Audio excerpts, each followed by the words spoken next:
Hi, I'm Rob. And I'm Angie. And together we are TwinFinity.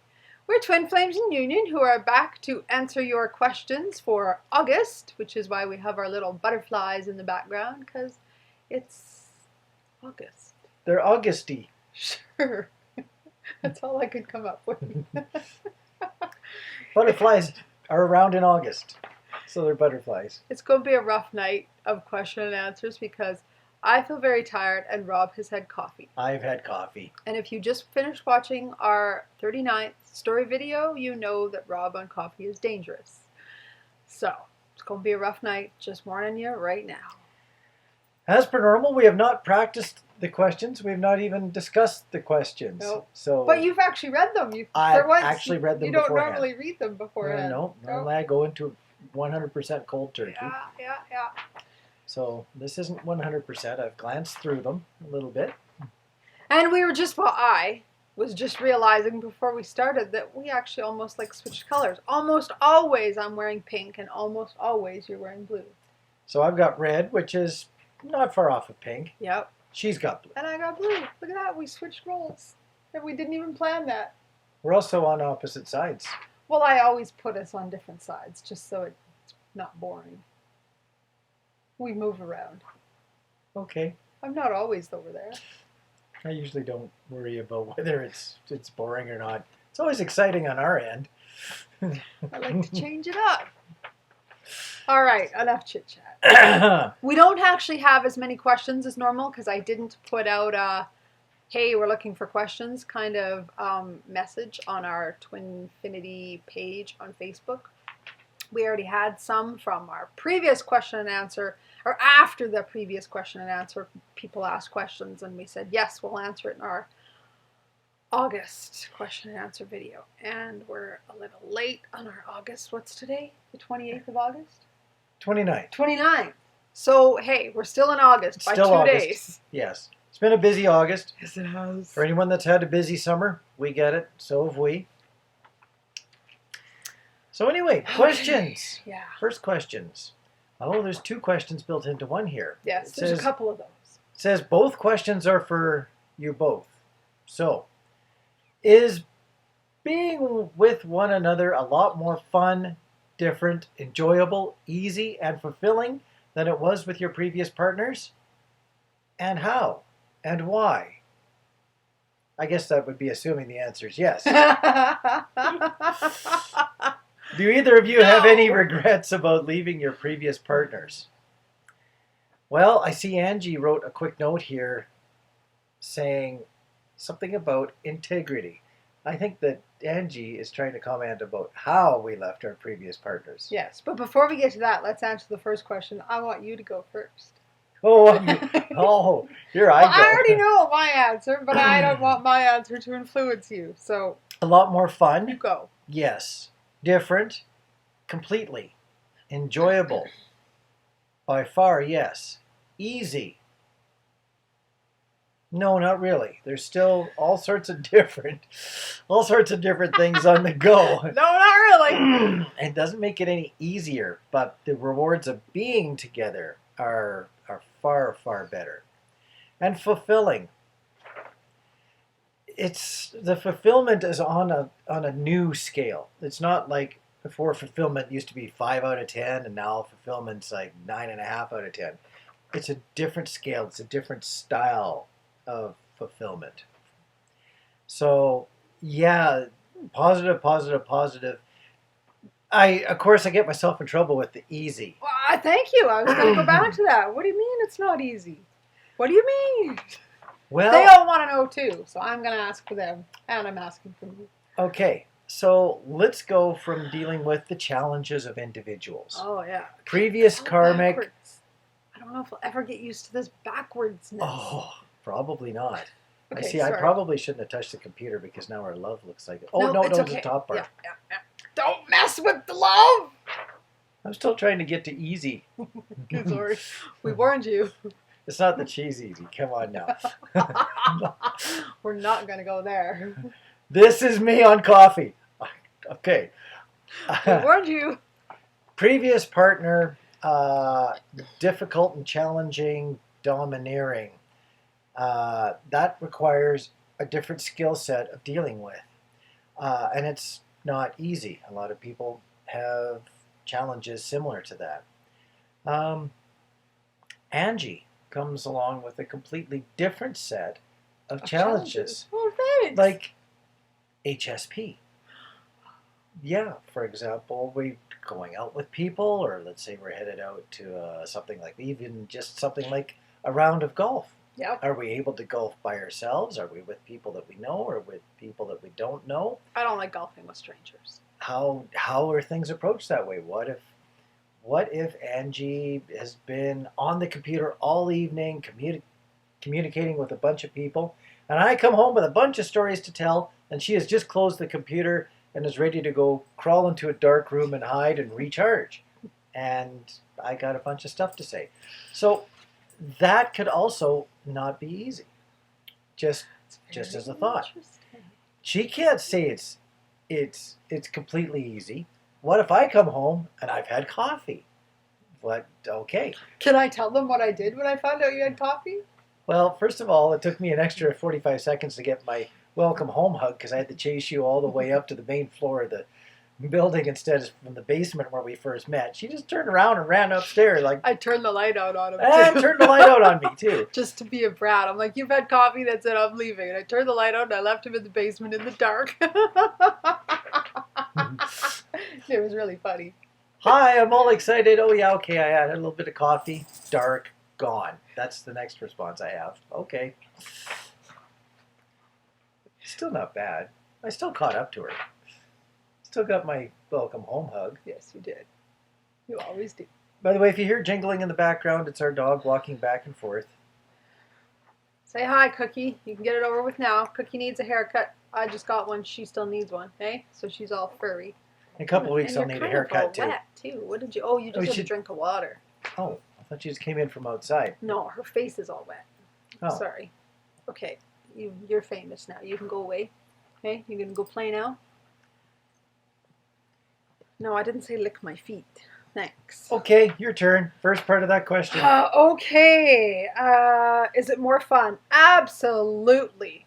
You can see. Okay. This little piece of hair is going to bug me all night now. I can't get it. Can't do this backwards thing. Yes, way more fun, as you can see. What is fun is that I never have to worry about, has Rob had a good day at work? Has Rob had a bad day at work? Rob is so damn stable in his energy that he's just always nice and calm, even though he's had a rough day at work, even if he's had a bad day at golf. Not that really ever happens. Just using that as an example. Okay. But he's always just nice and even-keeled. My previous partner, it was either things were really up here or things were really down here. There was rarely nice and stable. Stable. This is stable. Apparently right through me. That's stable. Yeah. So yes, Coffee. way more fun. Way more fun. There, we're going to fix it all. There. My hair's going to drive me nuts tonight. Different, absolutely. I just described one example. There's many more, but we could be here all night. But yes, it is definitely different. One of the things that's different is the whole TFE thing. Oh. That's like so much fun. It is. TF moments when you text at the same time. When he reads my mind, I'll just be about to speak something before I even speak it. He says it for me, and I always say, "Are you living in my head?" Of course he is. It's cool. It's amazing. I love it. And I mean, it doesn't matter how long you're in union. Probably what we call the TF moments get stronger. They get more amazing. I call them lucky guesses. They're probably not lucky guesses. They're not. It's his Claire. I always get this wrong. Claircognizance. I always want to say clairsentient because you're that too. It's a good. You have several Claires. Okay. And just one Angie. And just one Angie. Do we have to apologize for ourselves again? I thought I was squirrely. We said it's more fun. Hold it. It's more fun, see? Is that a TF thing? I have the coffee, you get all fruit fly too? Well, it's like I don't even drink. If he drinks, I feel hungover the next day. I'm like, what? This is not even fair. Okay, enjoyable, yes. Easy. For me, yes. Apparently not for you. Apparently I'm difficult. Fine, don't worry. Again, just because my previous relationship was not easy. It was kind of challenging, which was all for growth. I get that, right? It was all a part of my path. But it was not an easy relationship. This one is incredibly easy. There's only like a few things that are like light bulbs, and we've talked about this, and I don't know if we've ever talked about this in question and answer. We've talked about it in our story. I think we have. Yeah. Challenges in our relationship. I'm highly sensitive. I like really dim, soft light. When I'm usually home first because of my job versus his job.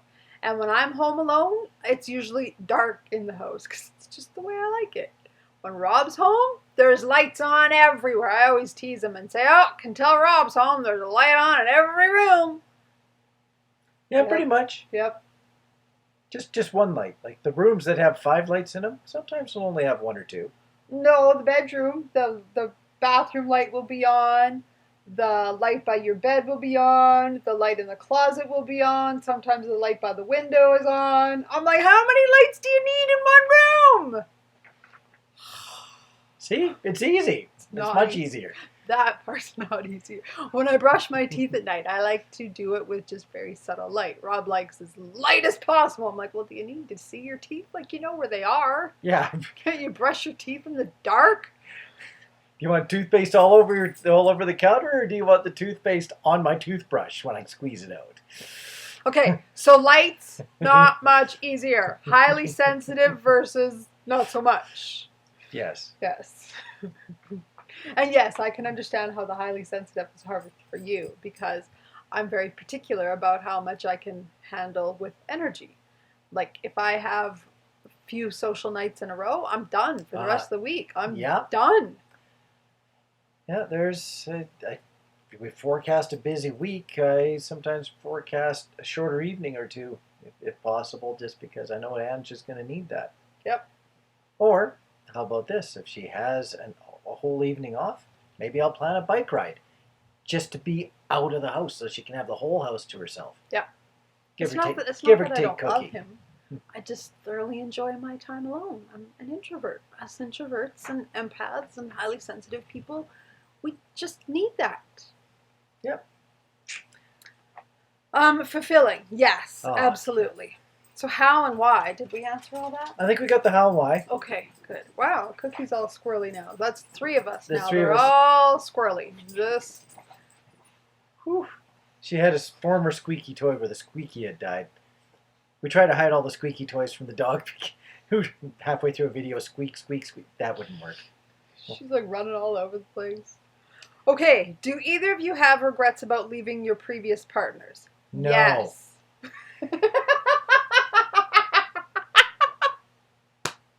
That was awesome. We couldn't have planned that if we tried. Okay, why Honest no? to God, no rehearsals. All right. Why no? For all of the above reasons, this is completely what I call a step up. This is, I couldn't choose this any better. Aw. Yes. Aw. Get an aw moment. Now there's still the how it all happened. That's the part that I regret. Yes. That was way too messy. It was going to be messy anyway, but yes, we didn't make it any easier on ourselves by numerous levels. No. But any regrets about leaving? No. There were some fears.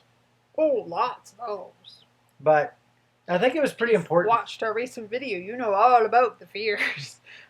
It was pretty important, I think, for everybody to know that I was ready to leave that relationship with or without Angie. You had already been working on that for a couple years.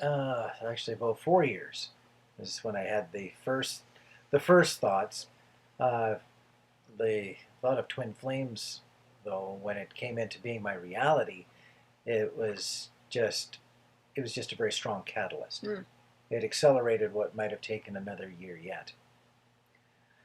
So, yeah, it wasn't wasn't completely blind. It was just completely not done well.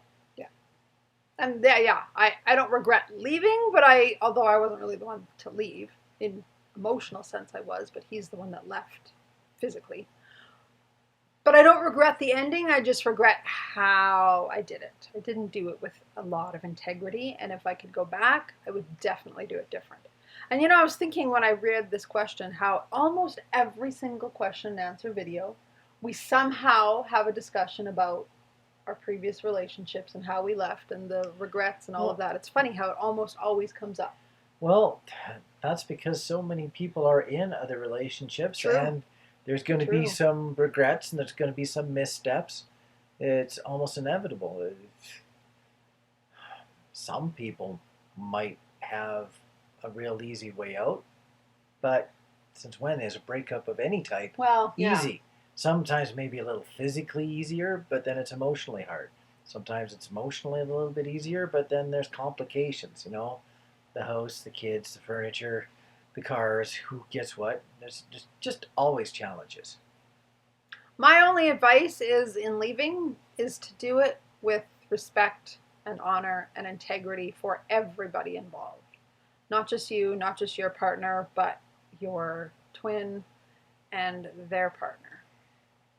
Try to leave anger out of it. Anger is a very 3D feeling, and it also really, really clouds judgment. And if you have really cloudy judgment, it really will get in the way of allowing you to use your intuition. The intuition is important, but the ability to trust your intuition and put a couple of real good 3D decisions around it is really clouded when you're enshrouded in anger. Yeah. Good point. Okay, you're the question reader. Next question. If twins are very much aware of each other and want to be together, but they are married to others, would that be considered union or still in separation? A little bit of background information here. Oh, apparently, okay, I'll say this. It says, my twin and I met when we were 17. We both just turned 50, so that's 33 years. That's a long time. We've been in and out of each other's lives a few times and have never heard of twin flames until this last reconnection. That's probably very important. We have decided not to ever disconnect again and to also stay in each other's lives, even though it has to be secretly for now. Whew, there's the integrity thing. I got to see him last week. It was amazing. Also, I'd love advice on how to navigate our current situation. Whew. Thanks. I mean, not thanks for the question. The question person was saying thanks to us for potential answers and or guidance. So now what's neat is I just copy and paste these into a Word document and leave them in the order they were asked. I don't rearrange them unless there's two that sort of tie in. And I find it so neat. I didn't even realize until just now as we're discussing this, it ties in with what we just asked about, the advice on, well, how do you leave? First of all, if you're very much aware of each other and want to be together, but you're with others, are you considered in union or still separation? That's a good question because on some levels you're in union, but if you're still with karmics / others, to me that is still solidly in separation. I would agree. Everybody's got their own sort of idea of what union is.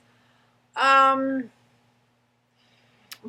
opinion and that of like some others, lots of others maybe, is that union is when you are together physically, spiritually, emotionally.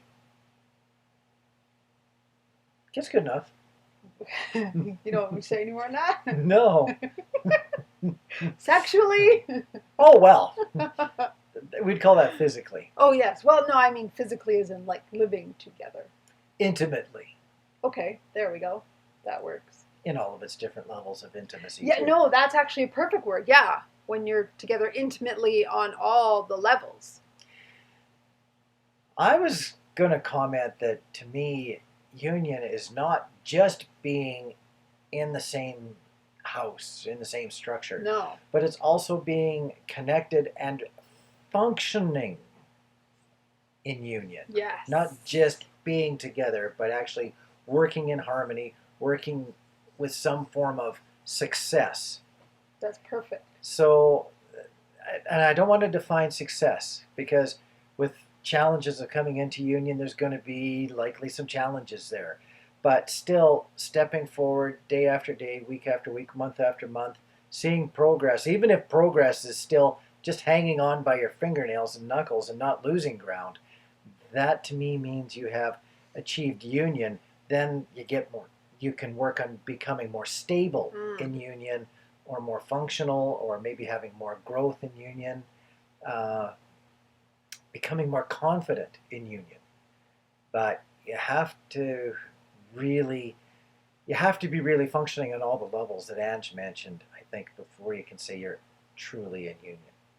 Yeah, I think if you're still with someone else, even though if you're not with them emotionally, there is still an energetic tie with them, or you wouldn't be with them. Still those connections. Yes. And if you have those connections with them, then you're not fully available to be with your twin. So the way I would see it is that you can't be classed as in union with someone else when you're still tied energetically, emotionally with another person. That's just my belief. And they asked for suggestions. Love advice on how to navigate our current situation.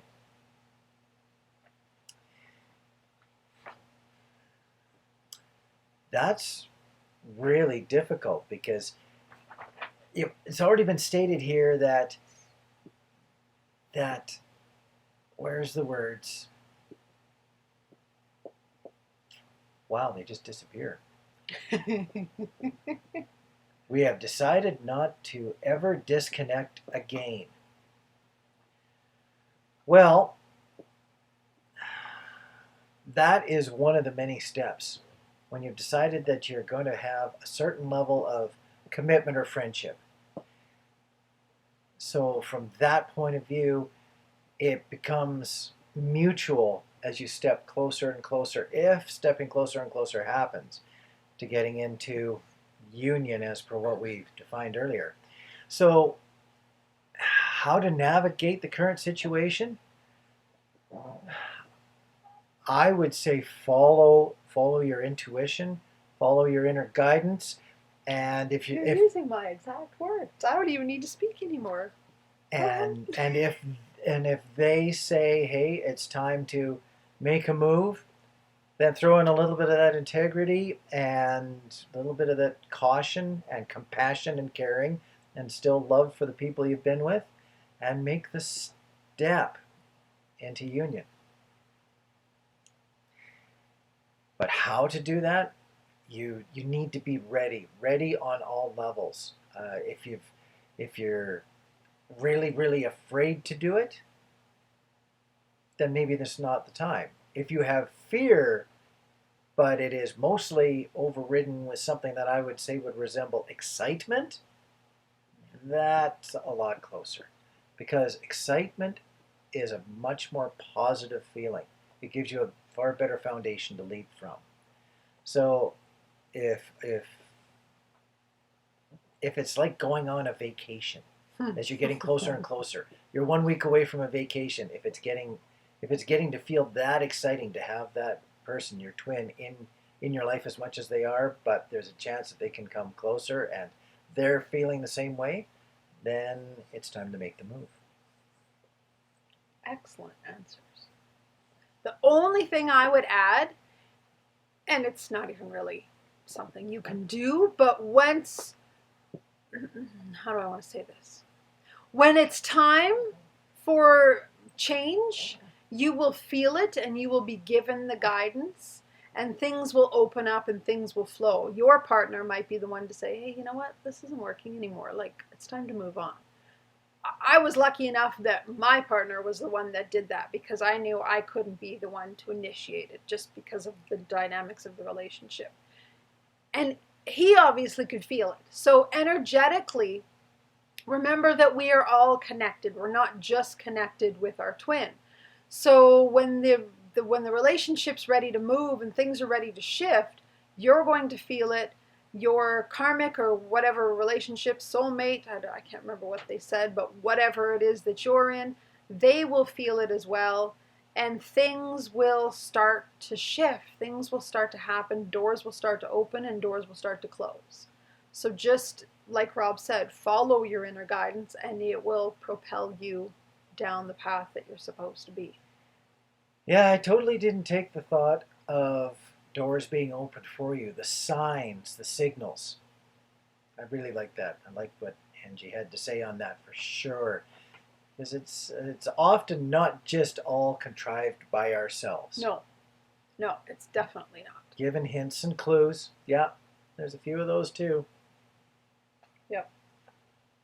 You can't force it and you can't fight it, right? If it's meant to happen, you can't keep pulling back on it. You're going to get that push and nudge to go forward. But if it's not time, you can try all you want and it's just not going to flow. So it's honoring and working with the universe and the divine timing of the energies. I just wanted to go back and comment on the thought that this question came from someone has been on a 33-year journey. That requires a lot of patience. Don't blow apart your patience in haste. If it's been 33 years and let's say 38 years apart before you finally get into union is the actual destiny, don't try to rush those last 5 years. You've likely been doing a ton of growth over this past 33 years, and just getting as far as you have, as far as what this question says, that's a long ways. This person is probably squelching, going, 5 more years? Are you kidding me? I can't do 5 more years. It's just an example. Don't worry. It might not be 5 more years. You see, I say 50 is young. Because to me, 50 is young. You've just scared the crap out of this poor person. They're like, oh my God, don't tell me 5 more years. Just 15% more years. That's such a you answer. Oh, I'm sorry, world. All right. Next questions? Yeah. I might not even get past the first part of this question. Are karmics also here to trigger the twin they are not living with? So did Regan trigger me, and did my karmic too trigger you? Well, considering that we got to meet each other's karmics along the way. We each got to climb a mountain with the other. Yeah. That was weird. Are they also here to trigger? You know, I think definitely yes.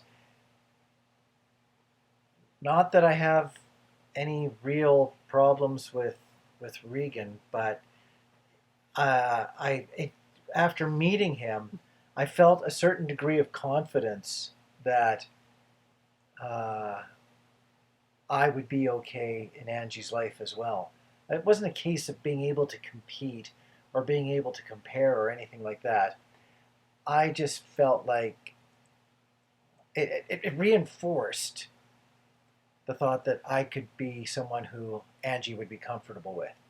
I did sense some of those frictions that were between them, and I knew that those frictions wouldn't be between us. Mm-hmm. So it actually raised my confidence having a chance to meet Regan. So it didn't trigger any insecurities in you that needed to be dealt with. It actually did the opposite. It did the opposite. Yeah, for me, it affirmed. It triggered some confidences. Okay. It went the other way. That's interesting. Yeah. And how I was going to answer the question is that I don't think it's always the case. I think it's definitely, it can be, for sure. Like I just answered in the last question, we're not just connected with our twin, we're connected with everybody. And so we can have dynamics with our twin flames, karmic, and vice versa. Even if we never meet them and we just know of them, stuff can be triggered. And why don't we read further, because she explains more of what is triggered with her and what happens. Okay. And then I'll maybe try and elaborate from there. I'll let you to be the first to elaborate, because it's got some topics that guys aren't allowed to talk about. Oh God, I'm just all in trouble tonight. Damn coffee. Question continues on saying, I explain what I mean with my experience. I'm an average French woman regarding size and weight who has always wished to lose 6 pounds each New Year's resolution day. Welcome to the rest of the world. And if you only want to lose 6 pounds, lucky for you. My twin's wife, as are all of his previous girlfriends, all tall and so skinny. I used to think because of that he couldn't have ever noticed me when I was wondering about my pull towards him all those years. This is another 26-year long path. My karmics have all been 3 men with all the material appearances of social success. You know, money, luxury cars, or high levels of studies like university, or lots of popularity, TV personality possibly. And I guess my twin doesn't feel good enough for me because he told me once he couldn't see what he could offer me. So,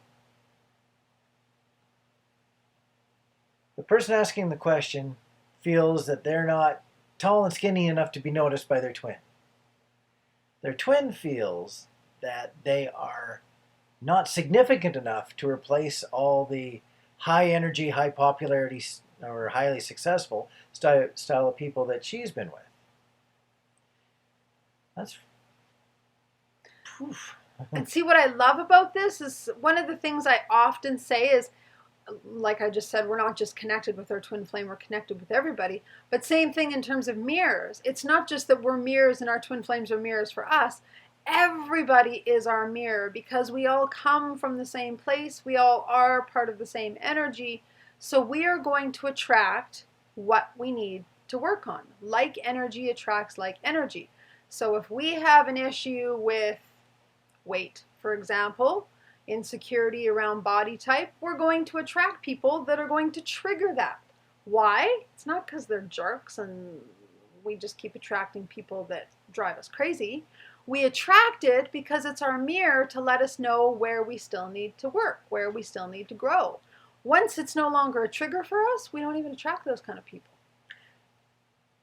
I like the thought of mirrors. Mirrors are huge in the twin flame world. I'm going to read the next little paragraph because it's going to talk about mirroring. Perfect. So she says, I felt not slim enough because of his karmic's appearances, and he's feeling not special enough because of the success of my karmics. I know I've had to work on my appearances, the physical ones, and I was thinking his karmics helped me without really knowing it, because now I know my twin loves my appearance. I was the only one that didn't love my appearance. Yeah. Yes. So because her twin always attracted tall, skinny people, it had an effect on how she was living her life and always trying to emulate that. But it didn't turn out to have to be super important because she found out that her twin liked her appearance anyway. Exactly. So yeah, she was being more affected by the karmics than she was by her twin. Yep. Okay, the answer is yes. Your karmics can Absolutely. Absolutely. Your karmics partners can affect you very much. Yeah. If you have triggers, insecurities, doubts, things to grow from, things to heal, anybody and everybody's going to trigger you. But a karmic, absolutely. Even if you've never met them and you just know of them, it can definitely be a trigger. Is there any more to the question? Not really. Okay. Perfect. But I think that there's going to be probably lots of people who are going to respond to that, because I would think the majority of people are going to be more concerned about jealousy triggers as opposed to something a little more, I call this more of a positive reaction, because in this case, the karmics were actually, as much as it's a struggle to, let's say, adjust something like your own natural body weight in a direction that is in society more acceptable, even though it's not where your own body wants to be, it's still a positive influence from the point of view that it's given you goals. If all your karmic partners do is incite jealousies, that would be a more negative reaction. But I'm going to guess that the jealousies, as an example, are more common. Could be, yeah. I like the positiveness of that question. Yeah, I love how it works to their benefit. That's great. So many times we end up worrying about the negative aspects of a question or answer, and we have to think about where the positives could come in. This one started from the positive side. Mm-hmm. I really like that. Mm-hmm. Good question. Thank you very much. Yeah, great question. Okay, next question. I just have to read this because I hope everybody else picks it up quicker than I do. I didn't take the leap of faith and move 1,800 miles to be with my twin. Yep, that happens with quite a few people too. Huge separation. I got scared and ran back to Karmic. I've been in separation for almost 2 years. Although I have grown, I still hurt every day. Aha. Yeah. I finally forgave myself since we are not together because of me. Once I realized I made a mistake and he didn't want to forgive me. I'm having a hard time living in what feels like a pretend world because I am not where my heart wants to be. With time of... Oh, sorry. Oh, wow. Got a bit of a grammar problem here I'm struggling with. I'm going to leave that last bit. Okay. What we have here is someone who's having a hard time, or had a hard time for sure, forgiving themselves because they got scared and ran back to Karmic. But now they feel like they're living in a pretend world. So what's the end? With time? With time, does life seem to move forward and the twin becomes a distant memory until a possible union? That's yeah, I see where that question all went. Ran away from twin, went into a karmic relationship. There's sadness, a little bit of guilt, maybe a little bit of resentment back and forth between the two twins that the relationship didn't have a chance when it might have had a chance. Does life seem to move forward and the twin become a distant memory until a possible union? For me, when Angie and I were in separation, bye-bye, you've moved away. You're with someone else. I'm with someone else. Distant memory in some ways, yes. There was a lot less thought of Angie in my mind. Never went away. There was all sorts of triggers, visual triggers, memory triggers. Seeing Castle Mountain, seeing downtown where we used to live in the same apartment building. It was constant reminders, but it did eventually get to the point where it didn't hurt or bring in sadness every time.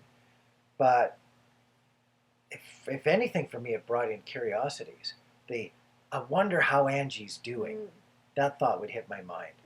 Or I wonder if I tried that old phone number, whether or not I'd still get a response.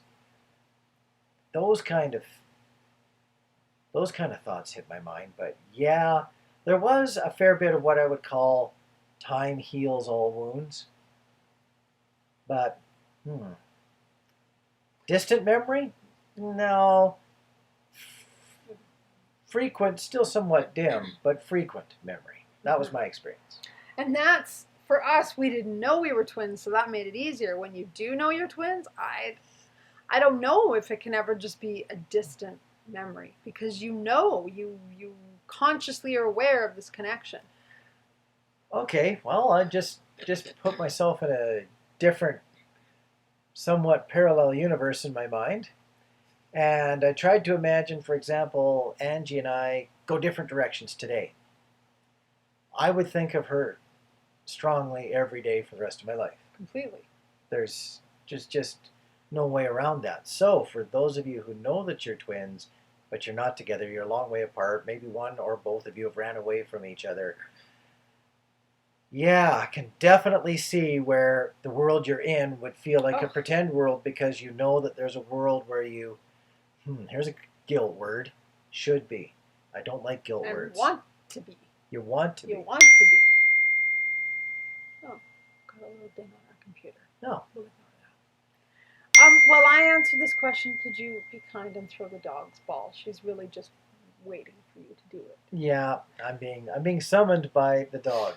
When you sit on the floor, we're in the dog's world, so you gotta honor the dog. Okay, so first of all, I want to go back and answer the question in regards to I got scared and ran back to my karmic. I would really invite you to not beat yourself up. You did what you needed to do at the time. If you're not ready, you're not ready. Exactly. And as much as we think the running is like, old energy and we're not supposed to be there anymore, and guess what? We're human beings. And if we have fears, we're going to go into fear and we're going to get triggered and we're going to do what we need to do to feel safe. I got some words in my mind. I got to speak them before I lose them. The running is old energy. How about the running, especially if it's to somebody you can still grow with a little bit, is just underdeveloped new energy? Wow. I know in the twin flame world, so many people are like, the runner chaser thing is like old, dynamic. Don't even talk about it anymore. Don't even bring it up. And I'm like, you know what? If it exists, it exists. It's still a lot of people's reality. It is. As much as they'd love to find a different way to word it or describe it, it just is so close. Might as well keep using it. Yeah. What I would invite you to do instead of, being upset and angry with yourself is examine, go deeper into what is the fear, what are the triggers, and heal those. Look at them deeply and face them now that, you're aware of what happened and everything that went on. That way, when you get another chance, because there's always another chance. It's not like the door opens and it slams shut and that's it and too bad for you. For some, it might feel like that. But if the door closes that hard, just continue your own growth. Absolutely. Yeah, never stop growing. And so as far as the distant memory, this is where I have so much compassion for people on this journey now. Yes, we had a hard journey because when you don't know, you feel like you're a nutcase and, you're like, why can't I get rid of this person? Why, even though we've broken up, are we still putting notes under each other's doors in our apartment building? And why can't we let each other go? But yet there is somewhat of an easierness when you have no idea what this connection is and you just kind of shove it away. I think, anyway. Some people may disagree and prefer that they know.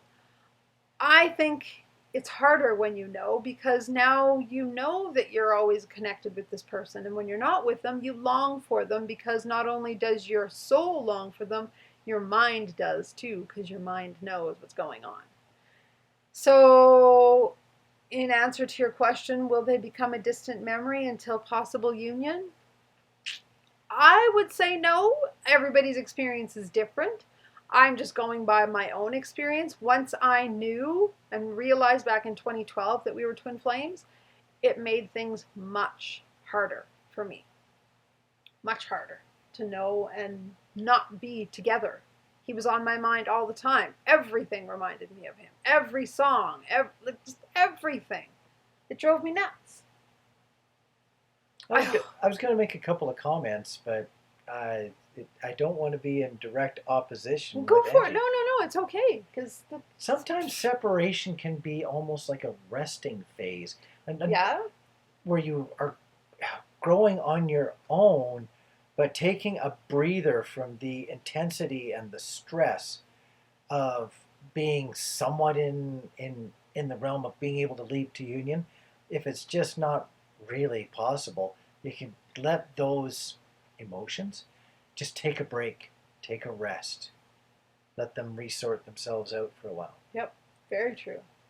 But then again, like Angie said, anxieties, that's the opposite of it. Anxieties can kick in instead of resting. It's very much an individual journey. I'm going to use one of your sayings from before, is be where your feet are.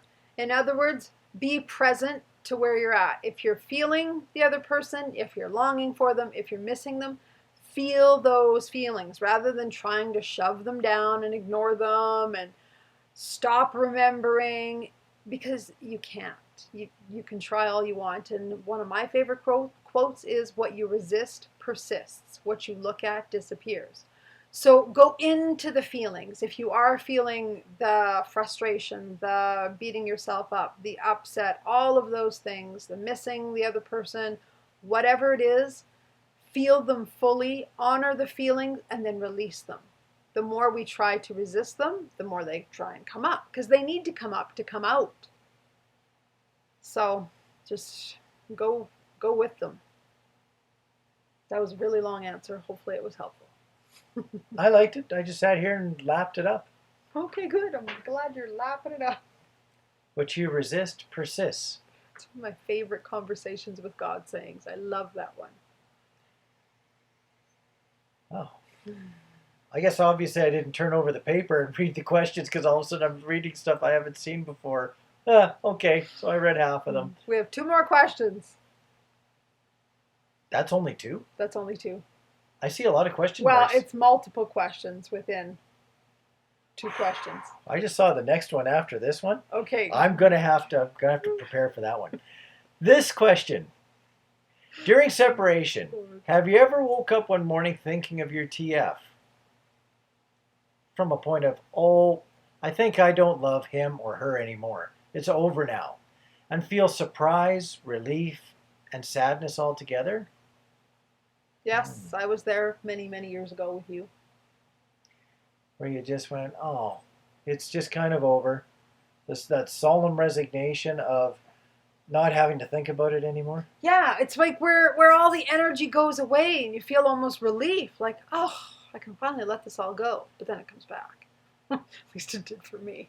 Like right after you've given 2 weeks notice at work, and then you realize, I'm going to be free from this burden. Boy, burden. That's sad. Did I just call this journey a possible burden? Some would agree. Many would agree. Would agree. I didn't feel any surprise, relief. If anything, I had twinges of sadness. Because I really, really, really did not enjoy having to let go of us way back in the beginning. It was rough. And that sadness was about the only real emotion that I connected with all the time that still was persistent. Now, it was a gentle sadness. It wasn't like I'd mope around all evening to the point that anybody would ask me, hey, what's wrong with you? But it just lingered. Like a little 1 watt light bulb in the background. Leave it to you to bring it back to light bulbs. Only Rob. Rob loves light bulbs. Is there more to that question? Yeah, I'll just read the rest of it. Yeah. The person says, I'm experiencing this for the first time last week, and it seems so strange to me. It didn't last very long, but I'm still wondering how this could pop up in my mind without warning.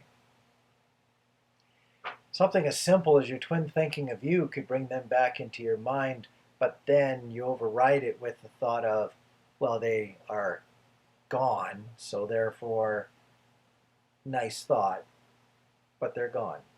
And I guess I have to move on. I kind of took it like they just woke up, and without even their mind sort of getting involved to say, okay, you have to let this go or you have to move on, they just felt almost like a relief. Like, I don't even want this person anymore. I'm okay without them, kind of a thing.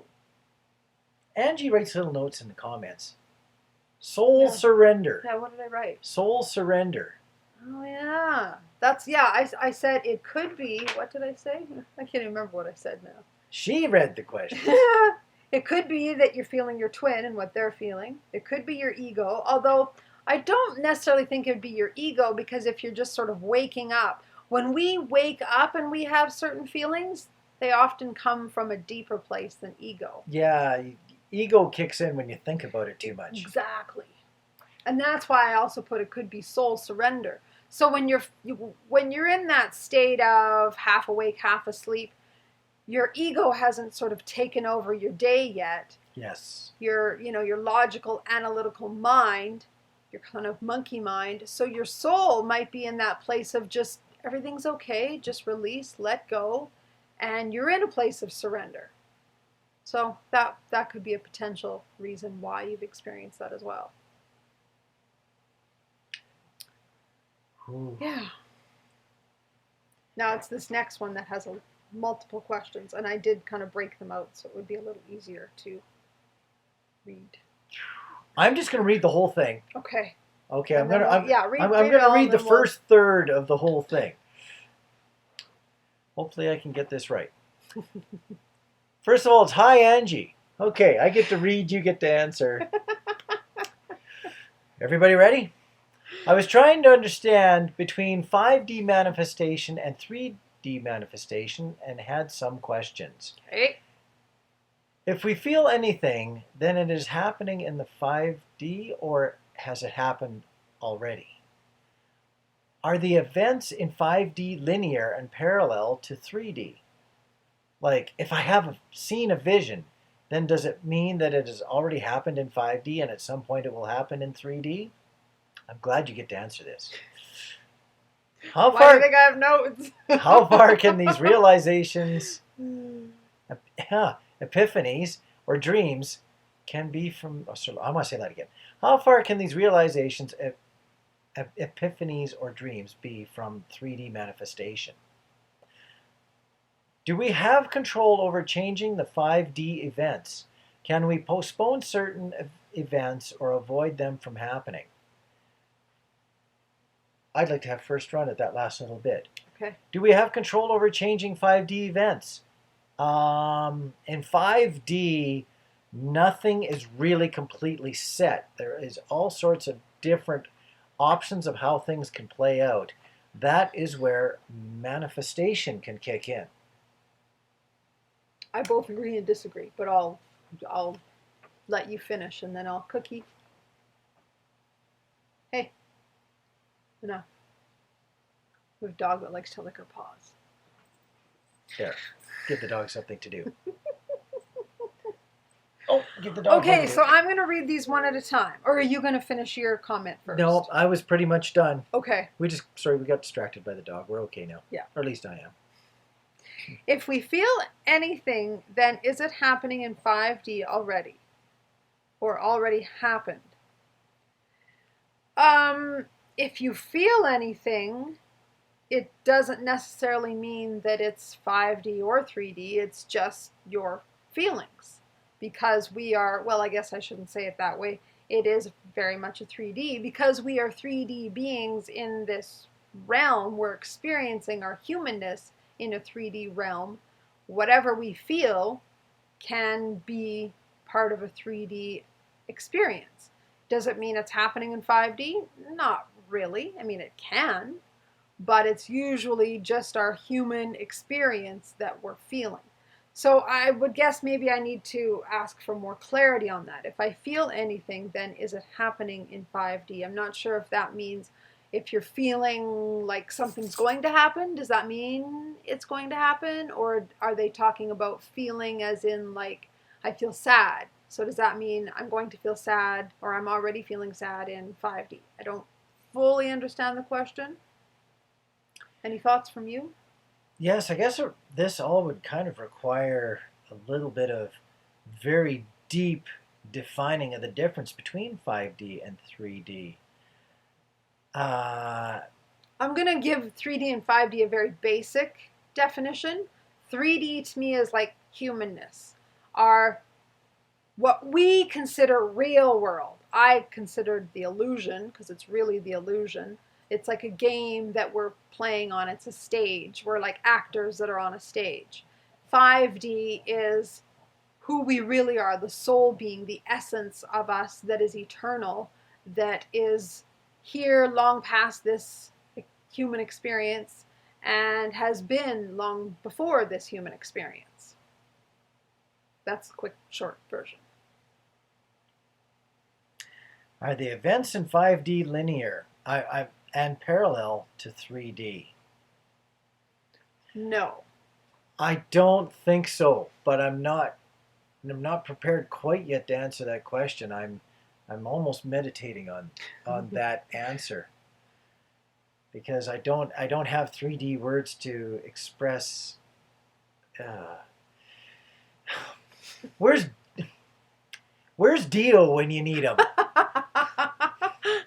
If you don't know Dio, he's talking about Dio Vasilidov. You should check out his videos on YouTube. Yeah. And he's on Facebook This too. this would be a question I would just go, okay, Dio, it's all yours. And then I would go get a cup of orange juice, not a cup of coffee. And I would sit back, and after he's thought about it for about 20 seconds, he would have it.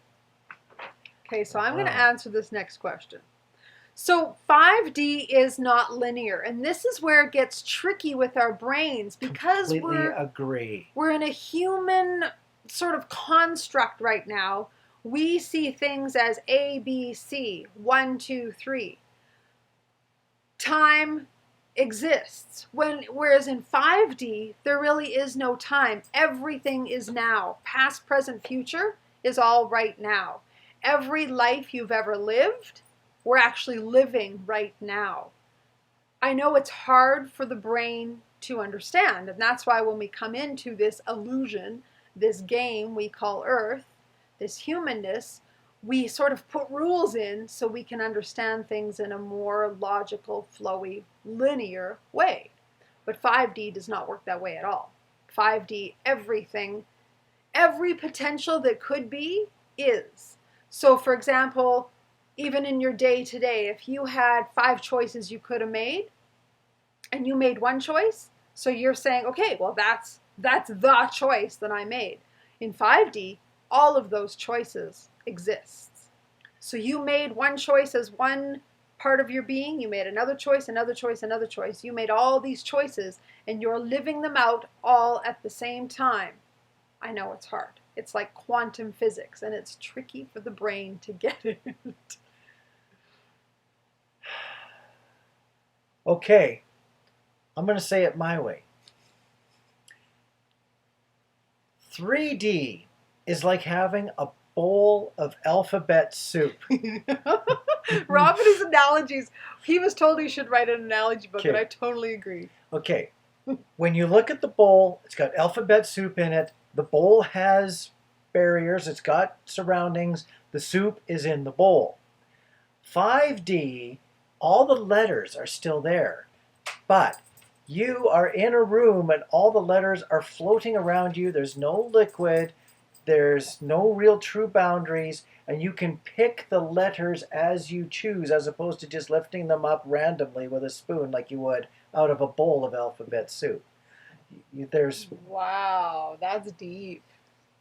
Yeah. I could like meditate on that. That's profound.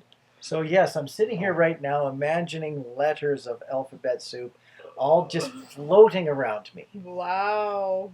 Very profound. I'd have to put a mask on so I don't breathe in any letters. Oh my goodness. Yeah, I got to go to the next question. You've just blown my mind. Okay. So are they parallel? They certainly can be, because the 3D and the 5D actually are still composed of the same elements. Just 3D has got defined boundaries. Yes, that's a great way to put it. It's very defined boundaries. Defined boundaries. Yeah. And the defined boundaries are our beliefs. Okay, can I use an analogy? Your turn. It's my turn. Okay, so one of my favorite ways of describing 3D is the actors on the stage, right? So 5D is we're just this one being. 3D is we choose to play a role. So now we've come down and we're being this one actor.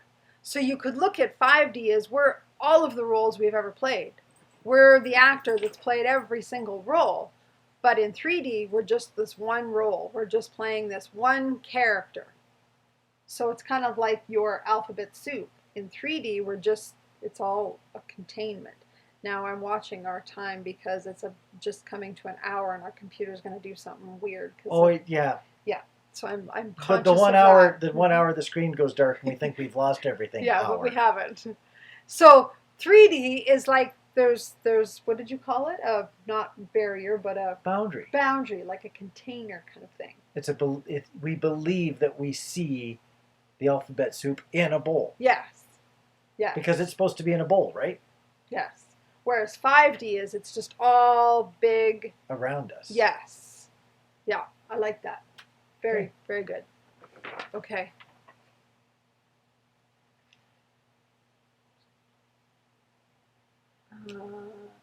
Here, should we answer this part? Like, if I see a vision, then does that mean it has already happened in 5D and at some point it will happen in 3D? If you see a vision, I agree it's already happened in 5D because it's existing. Because everything exists in 5D. If you see it in 5D, though, does it mean it's going to happen in 3D? No. It means it's a potential that you can create in 3D. Because we are creators, so we're not just sitting here in Earth as bystanders going, do-do-do-do-do, okay, what's going to happen? Everything we think, say, do, act, speak is creating. So if you have a vision, but you go, oh, okay, well, whatever, I'll ignore that, and then you carry on with your merry life, well, that vision might not come to fruition unless your soul has chosen it, and that's a question that is asked later, so I won't get into that too much depth now. But you have the choice then to take that vision and work with it and put your energy into it to bring it into 3D manifestation. It's almost like, this might be a bad analogy, but I'm going to use it. It's almost like your vision is like up in the clouds, and there's many things up in the clouds, and you get to choose what you're going to bring down. Do you bring down that vision because you see it, or do you bring down something else that maybe isn't as good because your thoughts aren't believing that you can have that vision? Just a way of thinking about it. Unless a person has the ability to actually see the future, forecast the future, if you've already defined the difference between the vision and what your 3D boundaries or reality, 3D reality, I'm okay with that, is, if you've already defined the difference, then one didn't directly lead to another. Now, through manifestation, you can bend further visionments to become closer to your 3D perceptions. That could be termed as a style or as an outcome of manifestations.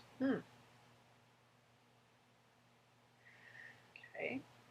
So does a dream become reality? Only when you can actually see the future. And do you trust yourself when you see the future? If you have seen the future many times and have defined that, yes, for example, I dreamed this and then I saw that. Or oftentimes what happens is, especially with me, is I will see something and then realize that I had dreamed it months or even years in advance. I go, this could not have been something that I would have ever known or seen before, but there it is right in front of me for a split second. I've seen it before. It must have been in a dream. So, yeah. Does 5D lead to 3D? I guess only in cases where it's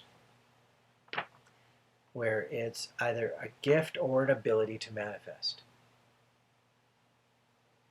That was a little absolute in the answer. It was a little too cut and dried.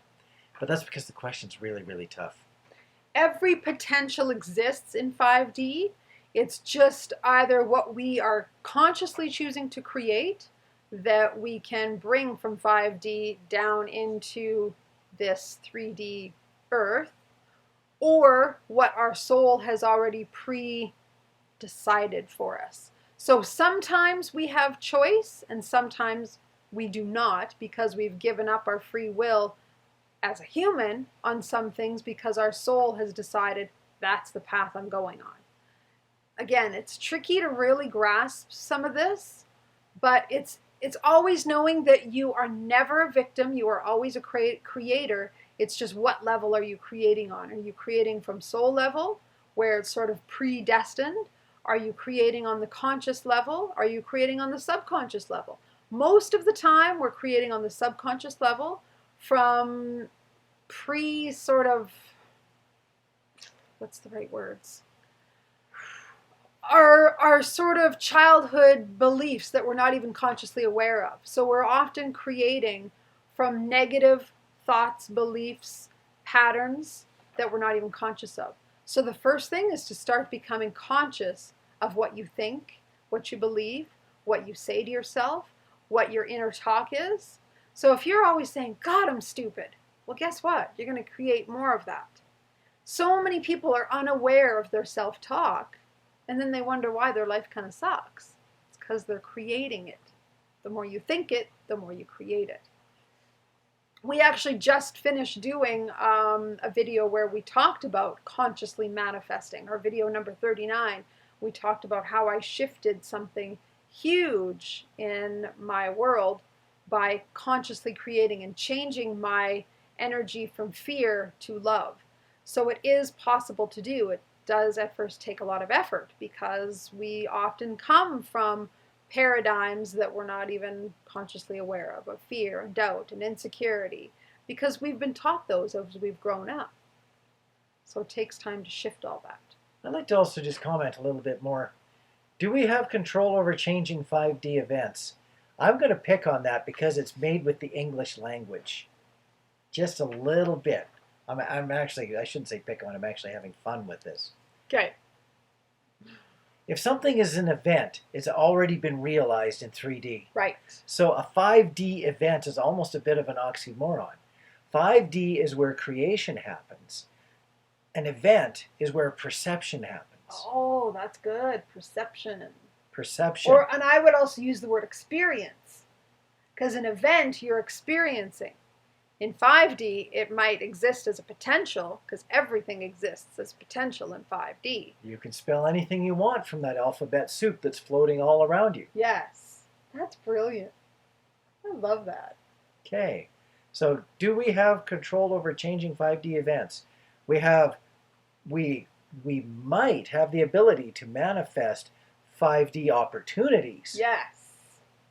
Perfectly said, I think. Okay. Yeah. Once we learn to master ourselves, then we learn how to work with the universal energies instead of against them. And we learn what is sort of, again, I'm going to use the word predestined. Maybe that's not a word some people are comfortable with. But we learn to know, and this is why I so often say go within, because when you go within, you learn to connect with yourself and you learn to have a relationship with your highest self, your soul, your eternal self. And when you have that, you know where your soul is trying to go and you can go with it instead of fighting against it. So when your soul is saying, this is the direction we've sort of chosen for our life, you can either fight that and go, no, I'm not going that way, and then you struggle and make things hard and then life is challenging.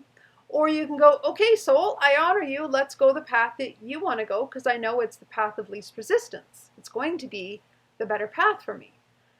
And then we can learn to create what our soul wants us to create.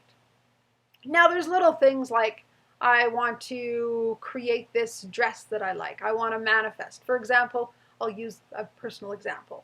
I had a vision when we were first talking about getting married. A couple of years ago, so I guess not first. We talked about getting married like 20 years ago. When we got back together and talked about getting married, I had this vision of this pink dress that I saw myself in. Did I ever think that I was going to find the exact pink dress that was in my vision? No, because I just knew it was a vision and I thought, okay, it's just showing me what is a potential. But I put energy into that and I actually manifested the exact dress that was in my vision. Because my soul was saying, hey, knock, knock, knock, this is a potential for you. Did it mean that my soul had predestined that that dress was what I was going to get married in? No, there's many potentials. My soul doesn't care what dress I wear to my wedding. It's not that big of a deal. It's just a potential. And because I was drawn to that potential, because I saw it as a vision, I took it from your alphabet soup in the bowl. Yeah. And I took each one of those letters and I said, pink dress, sparkles. I spelled out my alphabet soup. Yeah. I love your analogy. That's brilliant. So we have the ability to create some things that aren't destined, and some things are just the soul has chosen this, and this is the way you're going no matter what you choose. Within my belief system, I believe that we are here to experience some form of a path. We're going to have certain events along the way. How we surf our way through those events can have some variations. Totally. And how we learn can be different. For example, you could go to school and you could decide you're going to study lots in the classroom and never at home. Or you can go to school and decide that you're just going to not pay attention to anything in the classroom and do all your studying at home. You can cram for exams, or you can learn along the way. Either way, you are still going to go from school to exam to some form of a final mark. Those 3 steps are predetermined. How you get through them is not. Yes. There's different ways, and some of the choices you make affect those ways. Yes. And some of the manifestations you bring along can affect what path you could choose or what path you have no choice on. Very good. I'm also going to use another very personal example. Again, if you've followed our story, you know that years ago, 1998? Yeah, 98, I was evicted. There was nothing I could do to stop that process. Believe me, I tried. I mean, I'm a registered nurse. You think I couldn't find a job? I was willing to do anything. And it just was part of my path to lose everything. It was just part of my soul's destiny for my own growth to go down that road. There was nothing I could do to avoid it. Trust me, I tried. I mean, who wants to be evicted? Who wants to lose everything they own? Wasn't exactly my free will choice to go, oh, pick me, I'll do that. But my soul had already said, this is part of your path. You need to do this for your higher growth and for your soul's learning. So some things, you can try and avoid them all you want, or you can try and make them happen, but they're not going to happen if they're not part of your soul's pre-chosen destiny. I don't think we've ever done what we just did. What's that? We just answered a question before we asked it. Yay. Can I read the question now? Yeah. We morphed into an answer. The question is, I don't understand the power of free will and destiny. What things are destined and what things can be chosen or avoided by free will? You mentioned that the soul's path is already decided. Then does that mean that everything due is already laid out and we're just actors executing a role? Thank you so much. We just answered that question. Back up 6 minutes, and if you need the answer to the question again, just, back up 6 minutes. You're funny. No, we're not just executing a role. Thank goodness. There's we are, but we aren't. Yeah, we're on stage, but it's a bit. There's a lot of ad lib. Yes, thank you. I was just going to go there. I was going to say we're on stage, but not every line is pre-written, and we have to speak only those lines. We can choose some of our lines and some of our roles within our stage play that we're playing. Yes. Do we have time for one last little sub-question to the last question? Sure. Also, one more question came to mind. Is it possible to be in a state where I don't like my husband and twin as well anymore? Like neither's better than the other at the moment because both have hurt me equally in different ways. I need to decide what I want in life. Can I start from the end, or you want to go? That was a bunch of comment, but just like there was no question marks, it wasn't really a question.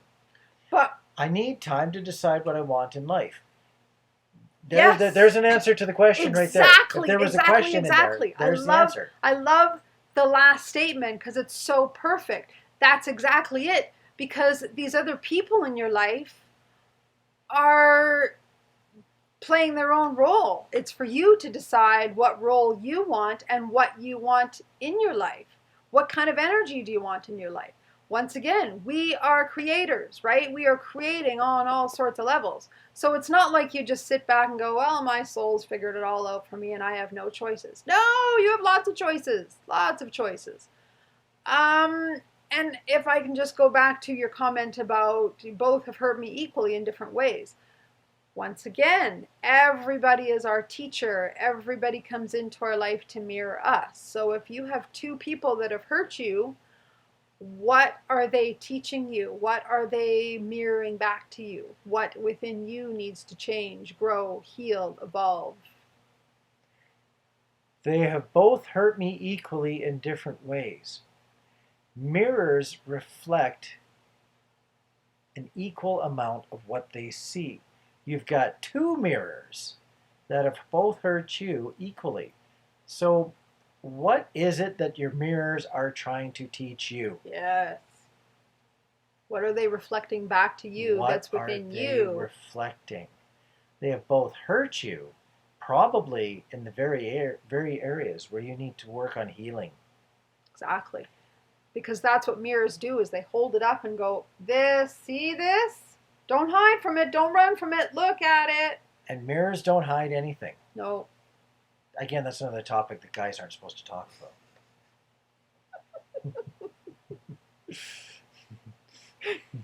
He's funny. Yeah. I could answer that in so many ways, but I'm going to leave it at that. I need time to decide what I want in my life. You probably need time to heal and gain some confidence so that what you want in your life has a chance to become more apparent.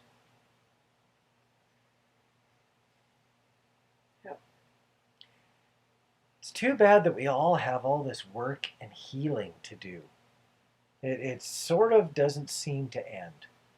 No, it doesn't. I just went through a whole bunch of healing myself. It's funny, doing our story videos is bringing up some old triggers that need some healing.